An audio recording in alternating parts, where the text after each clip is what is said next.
Hi guys, Scott Gooding here with the Black Dog Institute. I want to share with you 4 simple yet effective exercises that you can string together and can do absolutely anywhere. In your backyard, your front room, your local park. You don't need an expensive gym membership, but you do need weights. So if you don't have dumbbells or kettlebells at home, borrow some off a friend or a colleague. Failing that, you can make your own. Water bottles, sandbags, simple and effective. I want you to do 10 reps. Once you've done your 40th rep, you go back to the first one. The first one, guys, is a deadlift. So folding at the hip, slight bend in the knee, grab your weight, whatever that is, head nice and forward, chest out, shoulders back, driving your hips forward. Nice and smooth, just folding at the hip and driving forward with your hips.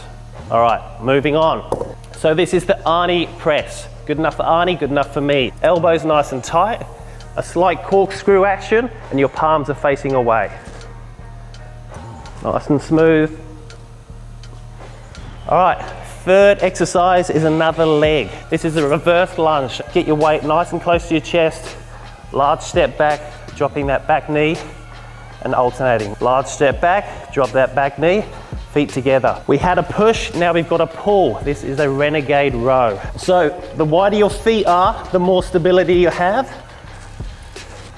Again, nice and smooth. Don't rush it. Once you've done 20 individual reps, so left, right is 1 rep, you go back to your deadlifts and you knock that out for 12 minutes. So don't go nuts. Slow and steady wins the race. And remember, we're exercising to literally lift your mood. So get amongst it, guys. Get weights into your week.